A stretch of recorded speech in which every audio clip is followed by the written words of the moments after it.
কিছু শোনা যাবে না, বলে আগে এমনি দাও, শুনতে পাবেন। লাইভ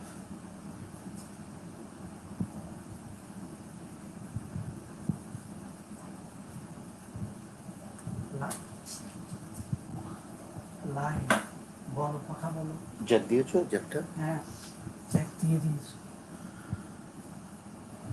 শুভ বিকাল। আমি ঠিক জানি না আপনারা আমাকে শুনতে পাচ্ছেন কিনা।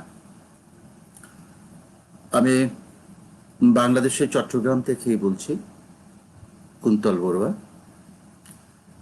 সুভাষিস দা যখন ফোন করলো, রবীন্দ্রভারতী যারা প্রাক্তনী তাদের নিয়ে রবীন্দ্রনাথের ঠিক এই দিনে, এদিন যিনি প্রয়াণ দিবসে একটা লাইভ অনুষ্ঠান করব। সুভাষিস দাকে ধন্যবাদ। এই অনুষ্ঠানটি যখন করতে যাচ্ছি, 90 দশকে যখন আমরা রবীন্দ্র ভারতীর জোড়াসাঁকোতে যখন নাট্যকলা বিভাগের শিক্ষার্থী ছিলাম, তখন সে সময়ের কত স্মৃতিগুলো আমার মনে আসছে। এই সময়ের মধ্যে হয়তো আমরা আমাদের অনেক মহান শিক্ষককে আমরা হারিয়েছি। তাদের প্রতি আমি প্রণাম জানাচ্ছি, শ্রদ্ধা জানাচ্ছি। অনেক গুরুজনকে আমরা হারিয়েছি, আমাদের অনেক বড় দাদাদের আমরা হারিয়েছি আমাদের সতীর্থদের। তাদের প্রতি আমার গভীর শ্রদ্ধা, ভালোবাসা। সুভাষিস দা যে শিরোনামটা দিয়েছেন, রুটি এবং গোলাপ, নামটা শুনতে কেমন জানি একটা, সাধারণত এই ধরনের নাম তো খুব একটা শোনা যায় না। রুটি এবং গোলাপ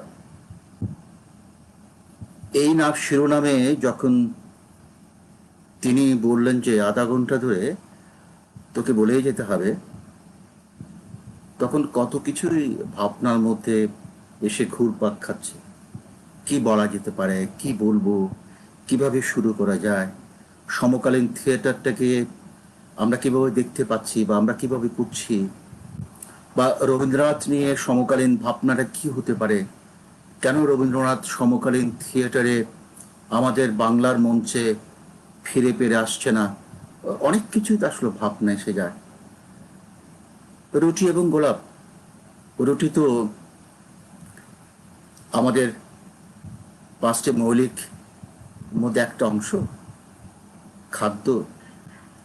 রুটি যদি না খাই তাহলে আমাদের জীবন বাঁচবে না। তারপর হচ্ছে গোলাপ, আমাদের সৌন্দর্যের প্রতীক, আমরা আনন্দের প্রতীক, আবার প্রেমেরও একটা প্রতীক।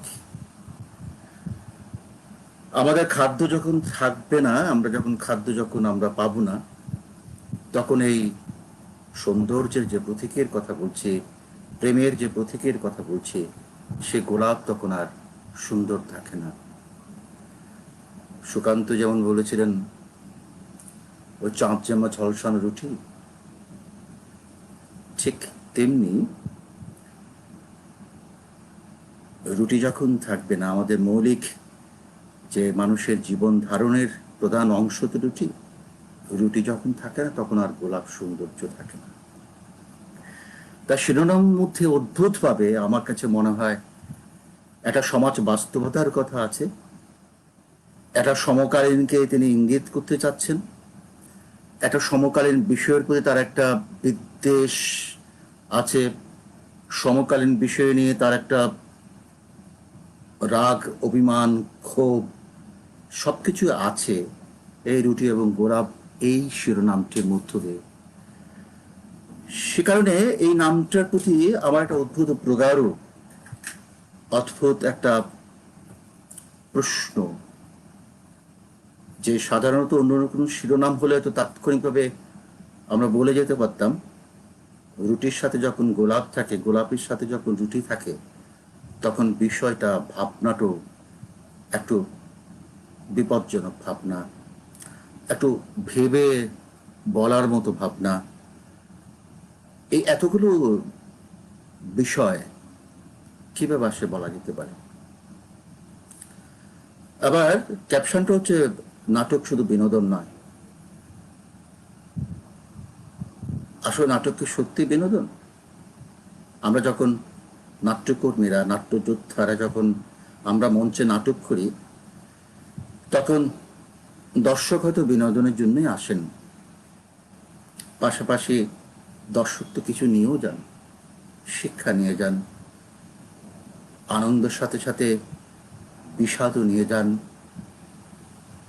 মঞ্চে নাটক দেখতে দেখতে তিনি ওখান থেকে সমাজের প্রত্যেকটা জিনিসকে তিনি উপলব্ধি করেন, অনুসরণ করেন, ভাবেন। এসব কিছু তো নাটকের মধ্য দিয়ে আমরা মঞ্চে দেখাবার চেষ্টা করি। এখান থেকে দর্শক বিনোদন বলুন আর শিক্ষায় বলুন, একটা তথ্য বা একটা মেসেজ তো আমরা দর্শককে দিতে চাই। এই যে তথ্যের কথা বলছি, নাটকের একটা মেসেজের কথা বলছি, আমি বিপ্লবের কথা বলছি না। আমার নাটক দেখে বা Rabindra Sadan academy of fine arts থেকে নাটক দেখে কেউ দৌড়ে গিয়ে সমাজে বিপ্লব ঘটিয়ে ফেলবে, সে আশাটুকু আমরা করি না। যদি আমরা এই নাটকের ক্ষেত্রে আমরা অনেকে অনেক রকম বিষয় বলি। নাটক সমাজের দর্পণ, নাটক সমাজের কথা বলে, নাটক মানুষের অধিকারের কথা বলে, আমরা অনেক কিছুই ব্যাখ্যা করি।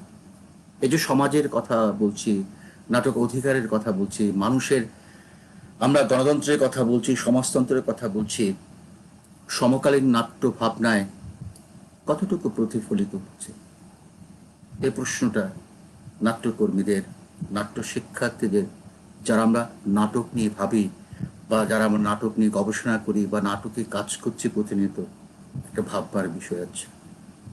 এই ভাববার বিষয়টা খুবই গুরুত্বপূর্ণ। নাটক বিনোদন নয়, এটা সত্য। Not drama is not entertainment. কিন্তু ওই যে বললাম, এই বিনোদনের মধ্য দিয়ে তো আমি কিছু উপকরণ ওখান থেকে নিয়ে যায়, সমাজের দায়বদ্ধতা, সামাজিকতা, নৈতিকতা, শৃঙ্খলা, এগুলো পায়। এডিপাস দেখে যখন, এডিপাসের শেষ দৃশ্য দেখে যখন আমরা তো একটা আনন্দ আর বেদনার মধ্য দিয়ে একটা নৈতিক শিক্ষা নিয়ে যাই। আবার রক্তকরবী দেখে তো আমরা একটা কিছু পাই। মুক্তধারার অভিজিতের বিদায়টা দেখেও তো আমরা একটা কিছু পাই। সবকিছু মিলেই তো নাটকে একটা কিছু করার জন্য, নাটকে একটা কিছু আমরা মেসেজ দেওয়ার জন্য নাটকে করি। সমকালীন নাটকে, সত্যি কথা বলতে কি, সমকালীন নাটকে আমি বলতে চাই দুই বাংলার নাটকে, কারণ কলকাতায় 90 দশক থেকে প্রায় দীর্ঘ 11-12 বছর থিয়েটার করতে করতে তো আমি এই পারে চলে এসেছি। আবার কখনো কখনো দীর্ঘ সময় ধরে বাংলাদেশে আসার পরও আমি কলকাতার থিয়েটার দেখেছি, থিয়েটারের কথা বলেছি, থিয়েটারের লোকদের সাথে অনেক কিছু ভাবনা আমার মাথায় ঘুরছে। দুই বাংলার বলা যেতে পারে যে আমরা সমকালীন বাস্তবতাকে, সমকালীন বিষয়গুলোকে বিভিন্ন কারণে আমরা এড়িয়ে যাচ্ছি। এর কি কারণ হতে পারে? আমরা রাজনৈতিক বিষয় যদি চিন্তা করি, প্রত্যেকটা নাট্যকর্মীদের তো একটা রাজনৈতিক আদর্শ থাকে। এটা প্রকাশ্য হতে পারে, এটা অপ্রকাশিত হতে পারে, কিন্তু একটা আদর্শবোধ তো থাকে। সে আদর্শবোধ থেকে আমরা কি আমাদের সমকালীন নাটকে সেগুলো আমরা প্রতিফলিত হতে দেখছি? প্রতিনিয়ত আমরা যখন পত্রিকা খুলি, আমরা খুন দেখতে পাই, আমরা রাহাজানি দেখতে পাই, আমরা নৃশংসতা দেখতে পাই। এসব কি আমাদের নাটকে ঘুরে ফিরে আসছে? যদি আসেও, কিভাবে আসছে? সমাজের যারা এই কাজগুলো করছেন, কেন করছেন, কি কারণে সমাজে এই ধরনের ঘটনাগুলো ঘটছে, সেগুলোকে আমরা কখনো আমাদের মঞ্চে তুলে ধরার চেষ্টা করেছি? আর তুলে ধরলো আমরা কোন রাজনৈতিক আদর্শ থেকে এই কথাগুলো তুলে ধরছি, সেটাও একটা খুব বড় বিষয়। যেমন ধরুন, আমি এই মুহূর্তে দাঁড়িয়ে আমি ভাবছি এটা কিভাবে বলা যেতে পারে। রাম মন্দির নির্মাণ হচ্ছে একটা গণতান্ত্রিক দেশে, ভারতবর্ষের মতো একটা গণতান্ত্রিক দেশ যখন রাম মন্দির নির্মাণ হয়, একটা মসজিদ ভেঙে দিয়ে, তখন তো আমরা ভাবতে পারি পৃথিবীর সর্বশ্রেষ্ঠ গণতান্ত্রিক দেশে মানুষের আকাঙ্ক্ষা পূরণ করার জন্য, মানুষের মানবিক মূল্যবোধের অবক্ষয় ঘটেছে পুরো ভারতবর্ষ জুড়ে। আমরা এই বিষয় যদি আমরা সমকালীন থিয়েটারে তুলে ধরতে চাই, তাহলে আমি কিভাবে তুলে ধরব? আমি কিভাবে আমার বক্তব্যটা আমি বলবো? আবার এই বক্তব্য তুলে ধরার জন্য আমি কি সে ধরনের আমি মঞ্চ পরিবেশ পাবো, সামাজিক নিরাপত্তা পাবো, সামাজিক? কিন্তু এটাও তো সত্য যে একজন শিল্পী, নাট্যকর্মী হোক, নৃত্যশিল্পী হোক, গায়ক হোক, তাদের তো একটা সামাজিক দায়বদ্ধতা থেকেই থাকে। এই সামাজিক দায়বদ্ধতা থেকে আমি আমি আমার এই প্রশ্নগুলো আমি সাধারণ মানুষের কাছে কিভাবে ছুঁড়ে দেব? কিভাবে আমি বলবো যে এই প্রতিবাদটুকু আমি আপনাদের জানালাম?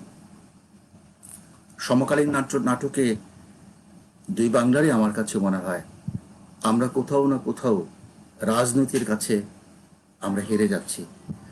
আমরা আমাদের দায়বদ্ধতার কাছ থেকে আমরা নিজেদেরকে সরিয়ে নিচ্ছি। আমাদের কোথাও একটা মুখোশ, আমাদের একটা মুখোশ আমরা পরে বসে আছি, যে মুখোশের আড়াল থেকে আমরা স্পষ্ট হতে চাই না। আমি এই কথাটা জোরের সাথে বলতে চাই, আমি এটা প্রতিবাদ করতে চাই।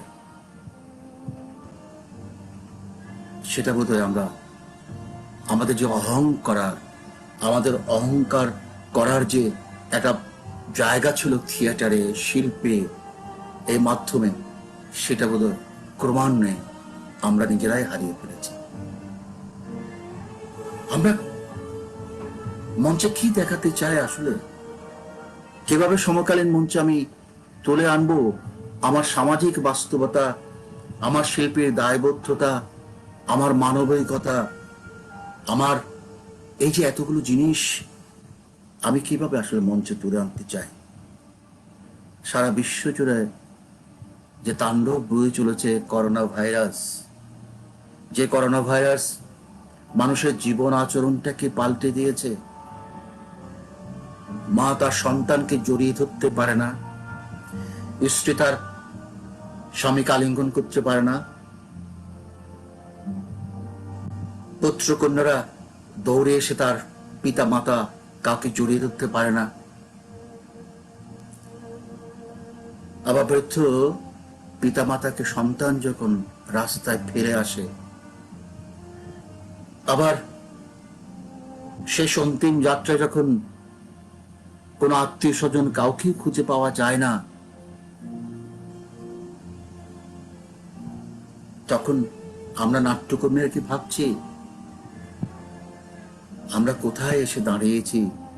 আমাদের এই সময়টা আমরা কখনো কি ভাবতে পেরেছি একটা ভাইরাসের কাছে আমাদের মানুষরা যারা খুব অহংকার করে, পৃথিবীর শ্রেষ্ঠ জীব হিসাবে এই ভাইরাসের কাছে আমরা পরাস্ত হচ্ছি। প্রকৃতির কাছে আমরা পরাস্ত হচ্ছি। সমকালীন নাটকে যখন পৃথিবী স্বাভাবিক হয়ে আসবে,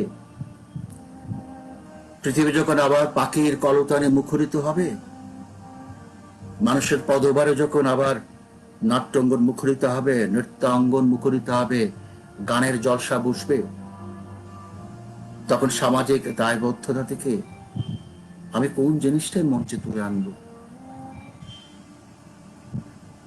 মানুষের হিংস্রতা, নির্মমতা, প্রকৃতিকে তো আমরা নিধন করেছি, সে বিষয় কি মঞ্চে উঠে আসবে? আমি তো মনে করি সমকালীন মঞ্চে, এই সমকালীন থিয়েটারে আমাদের এই বিষয়গুলো বারে বারে উচ্চারিত হওয়া দরকার। মানুষ হিসাবে যে আমরা, আমাদের যে অহংবোধ, মানুষ হিসাবে আমরা পৃথিবী জয় করার, প্রকৃতিকে জয় করার যে এক আকাঙ্ক্ষায় মেতেছি, জিজ্ঞাসায় মেতেছি, সেখানে এবার মানুষকে বোধহয় বুঝতে হবে আমরা কোথাও না কোথাও প্রকৃতির কাছে অসহায়। এই বিষয়গুলোকে আসলে আমাদের প্রত্যেকটা শিল্প মাধ্যমে, চলচ্চিত্রে, নাটকে, সঙ্গীতে, গানে, সবকিছুতে সমকালীন ভাবনাটা উঠে আসা দরকার। আজকে রবীন্দ্রনাথের প্রয়াণ দিবস, তাকে আমি শ্রদ্ধা জানাই, প্রণম্য জানাই। রবীন্দ্রনাথ আমাদের নিঃশ্বাসে, আমাদের প্রশ্বাসে, আমাদের সংকটে, যখনই বাঙালি কখনো সংকটে পড়ে তখন রবীন্দ্রনাথের কাছে আমাদের দ্বারস্থ হয়, দুহাত তুলে বলতে হয় যে রবীন্দ্রনাথের কাছে আমাদের দিন। কিন্তু রবীন্দ্রনাথের মতো দেশে, ভারতবর্ষে যখন আজকে মানুষ ভুলুণ্ঠিত হয়, মানবিক যখন ভুলুণ্ঠিত হয়, মানবাত্মা যখন ভুলুণ্ঠিত হয়, তখন রবীন্দ্রনাথ যদি বেঁচে থাকতেন, সত্যজিৎ রায় যদি বেঁচে থাকতেন, বা উৎপদত্ত, অজিতেশ বন্দ্যোপাধ্যায়, শম্ভু মিত্র মতো লোক বেঁচে থাকতেন, তারাও তো সমকালীন নাটকটাকে অন্যরকম করে ভাবতেন, মানুষের অধিকারের কথা ভাবতেন, মানবতার কথাই ভাবতেন। আসলে এই যে রবীন্দ্রনাথের কথা আমি তুললাম একটু করে, সমকালীন থিয়েটারে রবীন্দ্রনাথ কতটুকু আসলে উপস্থিত? কেন আমার রবীন্দ্রনাথ বা আমাদের রবীন্দ্রনাথ বাংলার মঞ্চে পুনঃ পুনঃ ফিরে আসে না? কেন রবীন্দ্রনাথক আমাদের বাংলার মঞ্চে আসে না? রবীন্দ্রনাথের সমকালীন সময় যখন আমরা রবীন্দ্রনাথকে বলেছি রবীন্দ্রনাটক আমরা করতে পারি না, রবীন্দ্রনাটক করতে গেলে রবীন্দ্রনাথের কথাগুলো আমাদের ব্যবহার্য কথার সাথে মিল নেই, প্রাত্যহিক কথার সাথে মিল নেই। আবার আমরা কেউ কেউ এখনো অভিযোগ করে রবীন্দ্রনাটক দর্শনটা আমরা ঠিক বুঝতে পারি না। আবার আমরা অনেকে অভিযোগ করে রবীন্দ্রনাথের নাটকে কোনো নির্দেশ নেই, সমস্ত নির্দেশগুলো নির্দেশকের ভাবনার মধ্যে যখন ছেড়ে দেন। আবার কারো কেউ কেউ বলেন রবীন্দ্রনাথের দৃশ্যে দেশে গানের যে সংযোজন, ওরকম গান করার মতো অভিনেতা তো আমরা পাই না। রবীন্দ্রনাথের নাটক যখন আমরা করতে যাই, করার কথা যখন ভাবি, তখন শুধু আমরা রবীন্দ্রনাথের এই দিকগুলোই সমকালীন থিয়েটারে আমরা বারবার বলে এসেছি। কেন রবীন্দ্রনাটক আমাদের মঞ্চে, বাংলার মঞ্চে বারে বারে মঞ্চস্থ হয় না? কেন ফিরে আসে না? রবীন্দ্রনাথ তো এখনো সমকালীন আমাদের। এই মানুষটা, তিনি অনেক বিচিত্র শিল্পকর্ম আমাদের উপহার দিয়ে গেছেন। গান লিখেছেন, 2000 অধিক ছবি এঁকেছেন, গল্প, উপন্যাস, প্রবন্ধ, গীতিনাট্য, নৃত্যনাট্য, ছোট গল্প, কি না তিনি করেছেন। সবচেয়ে বেশি সময় দিয়েছেন তিনি নাটকে। বারবার নাটকে তিনি গতি পথ পাল্টাবার চেষ্টা করেছেন। বারবার নাটকে তিনি পুনঃ পুনঃ কেটে কেটে তিনি এটাকে ব্যবচ্ছেদ করেছেন। নাটক নিয়ে তিনি যে পরিমাণ শ্রম দিয়েছেন, সময় ব্যয় করেছেন, অন্য কোনো শিল্প মাধ্যমে তিনি অতটুকু দেননি। তার প্রতিটি নাটক যদি আমরা দেখি, দুটো করে সংস্করণ পাওয়া যায়, কিন্তু সমকালীন মঞ্চে রবীন্দ্রনাথকে কি আমরা সেভাবে পাচ্ছি? আমি যদি এই মুহূর্তে এখানে দাঁড়িয়ে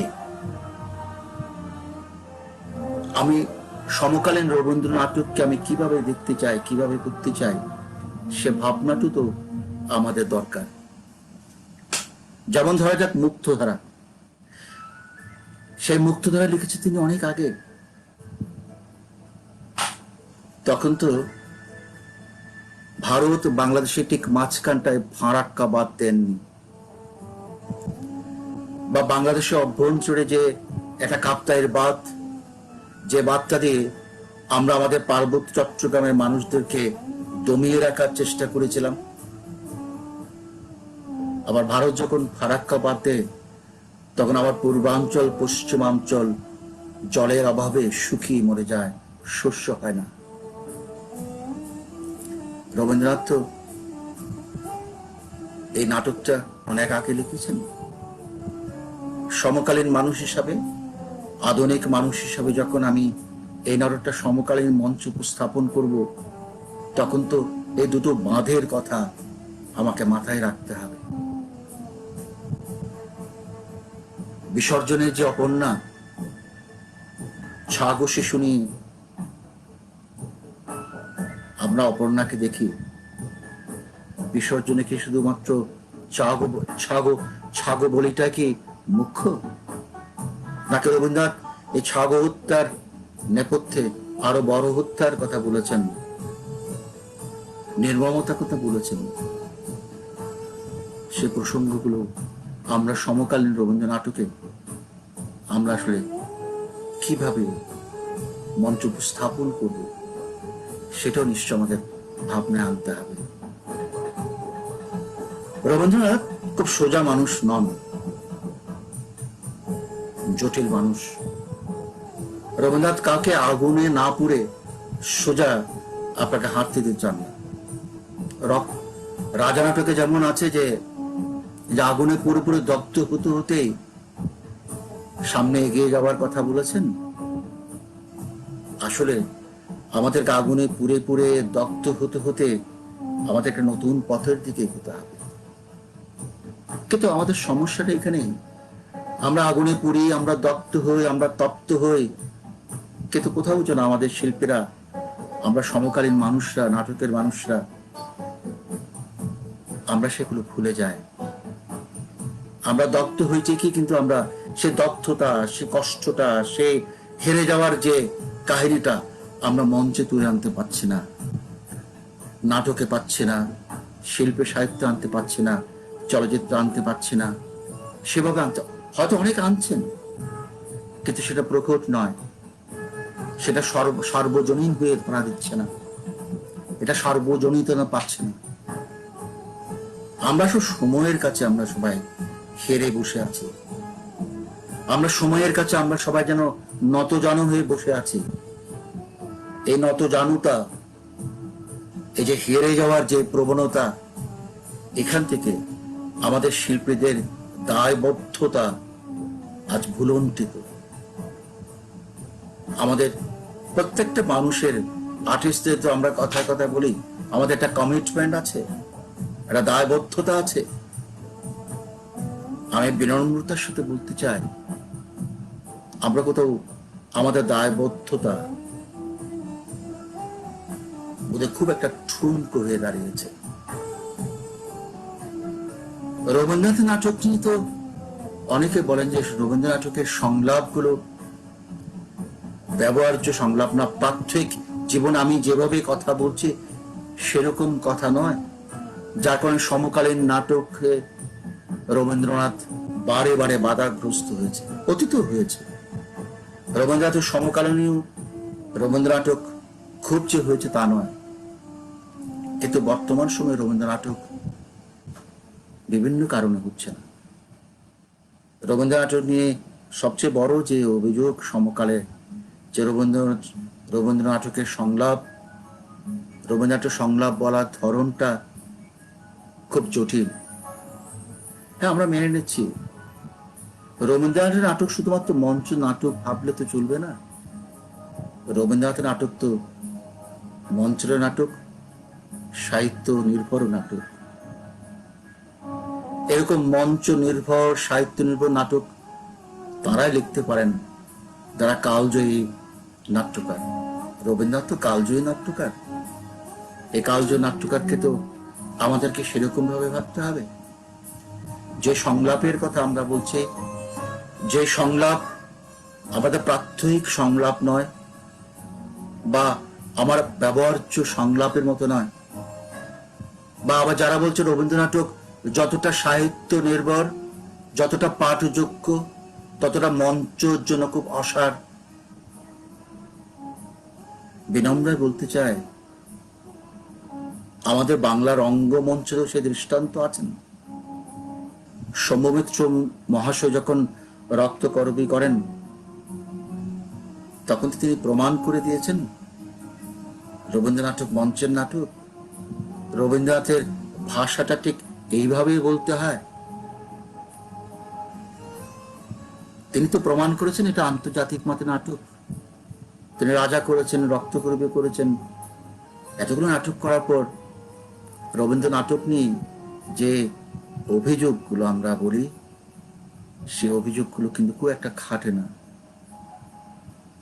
সেই অভিযোগগুলো আমরা দিতে পারি না। আমার শিক্ষক, নাট্য নির্দেশক,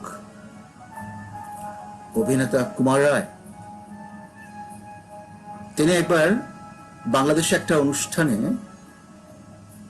তিনি বলছিলেন যে রবীন্দ্রনাথকে নাটক না হওয়ার পেছনে তিনটা বিষয় কাজ করে।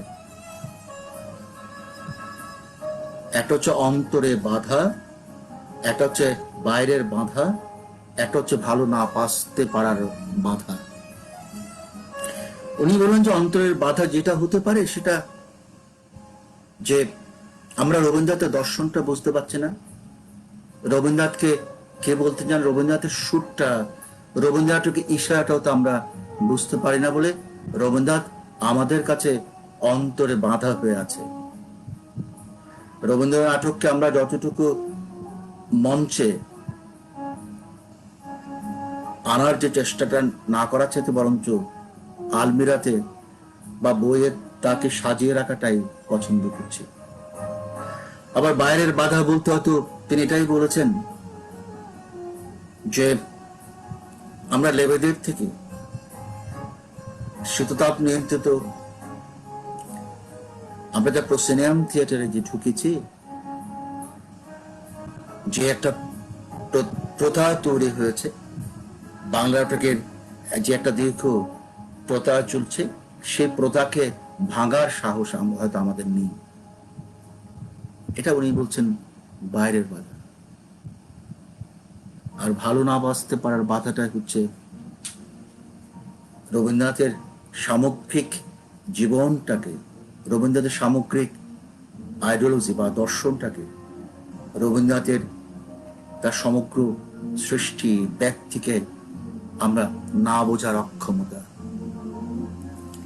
এই তিনটা অক্ষমতার কারণে কি রবীন্দ্রনাথ সমকালীন মঞ্চে সমকালীন হয়ে ধরা দিচ্ছে না? নাকি আমরা যারা সমকালীন নাটকের মানুষ, আমরা রবীন্দ্রনাথকে সমকালীন করে তুলতে পারছি না? আবার অনেকে রবীন্দ্র নাটকে অংশবিশেষ নিয়েও তারা রবীন্দ্র নাটক করছেন। তাদের প্রতি আমার প্রশ্ন, রবীন্দ্র নাটকের কলম না চালিয়ে বরঞ্চ রবীন্দ্রনাথ যেখানে শেষ করেছেন সেখান থেকে আপনি লিখুন।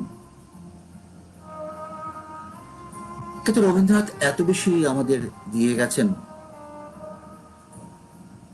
আমরা তো উপন্যাস থেকে রবীন্দ্র নাটক করতে পারি, ছোট গল্প থেকে রবীন্দ্র নাটক করতে পারি, রবীন্দ্রনাথের চিঠিপত্র থেকে আমরা নাটকের উপাদান খুঁজে পাই। রবীন্দ্রনাথকে বাংলার মঞ্চে অনুপস্থিত রেখে, রবীন্দ্রনাথকে উপেক্ষিত রেখে আমরা যে নাটকের সন্ধান করে ফিরছি, ঐতিহ্যের সন্ধান করে ফিরছি, লোকজ ঐতিহ্যের কথা দিকে আমরা খুঁজে ফিরছি, অথবা আমরা যে বাংলার থিয়েটারের আদি উৎসর দিকে খুঁজছি, সেটা সম্ভব নয়। রবীন্দ্রনাথ প্রসিনিয়াম থিয়েটার ভেঙে অনেক আগেই বলেছিলেন যে যাত্রা এই কারণে আমার ভালো লাগে, দর্শক এবং অভিনেতার মধ্যে ব্যবধানটা একেবারেই থাকে না। কিন্তু রবীন্দ্র নাটক নিয়ে কি আমরা মাঠে ঘাটে হাটে বাজারে সেভাবে করতে পারছি? আমরা পারি না। আমরা বাদল সরকারের মতো বিভিন্ন খোলা আঙ্গিনাতেও যেতে পারছি না। আমরা দায়বদ্ধতা নিয়ে আমরা সর্দার হাশমি হতে পারছি না। আমার ঐতিহ্যিক থিয়েটার নিয়ে রতন থিয়ান যেভাবে কাজ করছেন বা কানাইলালজি যেভাবে কাজ করছেন, আমরা তো সেভাবে আমাদের নিজস্ব রিচুয়াল, কৃষ্টি, ঐতিহ্য নিয়ে আমরা কাজ করতে পারছি না। আমরা বাঙালিরা, অথচ আমাদের বাঙালিদের বড় সম্পদ রবীন্দ্রনাথ। সে রবীন্দ্রনাথকে আমরা সমকালীন ভাবে আমরা উপস্থাপন করতে পারছি না। আজকে রুটি ও গোলাপ যে শিরোনামটার কথা বলেছেন, রবীন্দ্র নাটকের মধ্যে রুটির সন্ধান যেমন আছে, গোলাপেরও সন্ধান আছে। রবীন্দ্রনাথকে উপেক্ষিত করলে রুটিও জুটবে না, আর গোলাপও জুটবে না। তা আমি যেটা মনে করি, আমাদের যদি ঐতিহ্যের দিকে ফিরে যেতে হয়, বাংলা নাটকের নতুন পথের দিকে ফিরে যেতে হয়, আমরা রবীন্দ্রনাথের কাছে আমাদের মাথা নত করা ছাড়া কোনো পথ নেই। রবীন্দ্রনাথ আমাদেরকে বারে বারে আমাদের সংকটে, আমাদের দুর্দিনে, আমাদের নিঃশ্বাসে, আমাদের প্রশ্বাসে, আমাদের প্রার্থনায় রবীন্দ্রনাথ, আমাদের জন্মতে রবীন্দ্রনাথ, মৃত্যুতে রবীন্দ্রনাথ, আমাদের পূর্ণতেই রবীন্দ্রনাথ।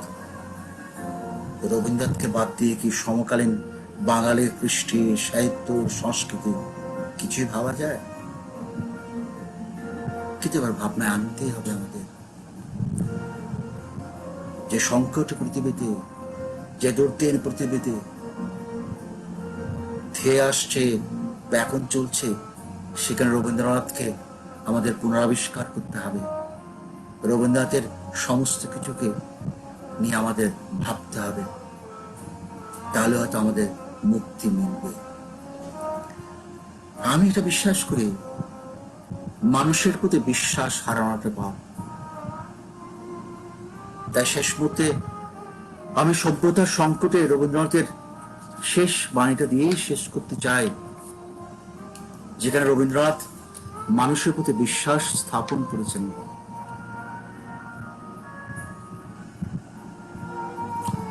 আজ পাড়ের দিকে যাত্রা করেছে, পেছনের ঘাটে কে দেখে এলুম, কে রেখে এলুম, ইতিহাসের কি অকিঞ্চিতকর উচ্ছিষ্ট, সত্য অভিমানের পরকেন্দ্র ভগ্নস্তূপ। কিন্তু মানুষের প্রতি বিশ্বাস হারানো পাপ। সে বিশ্বাস শেষ পর্যন্ত রক্ষা করব। আশা করব মহাপ্রলয়ের পরে বৈরাগ্যের মেঘমুক্ত আকাশে ইতিহাসের একটা নির্মল আত্মপ্রকাশ হয়তো আরম্ভ হবে। এই পূর্বাচলের সূর্যোদয়ের দিগন্ত থেকে আরো একদিন অপরাজিত মানুষ নিজের জয়যাত্রার অভিযানে সকল বাধা অতিক্রম করে অগ্রসর হবে তার মহৎ মর্যাদা ফিরে পাবার পথে। মানুষের অন্তহীন, প্রতিকারহীন পরাভবকে চরম বলে বিশ্বাস করাকে আমি অপরাধ বলে মনে করি। এই কথা আজ বলে যাব, প্রবল প্রতাপশালীরাও ক্ষমতা, মদমত্ততা, আত্মম্ভরিতা যে নিরাপদ নয় তারই প্রমাণ হবা দিন আজ সম্মুখে উপস্থিত হয়েছে। নিশ্চিত এ সত্য প্রমাণিত হবে। রবীন্দ্রনাথের এই প্রয়াণ দিবসে সবার প্রতি আমার বিনম্র শ্রদ্ধা, ভালোবাসা, সবার মঙ্গল কামনা করি।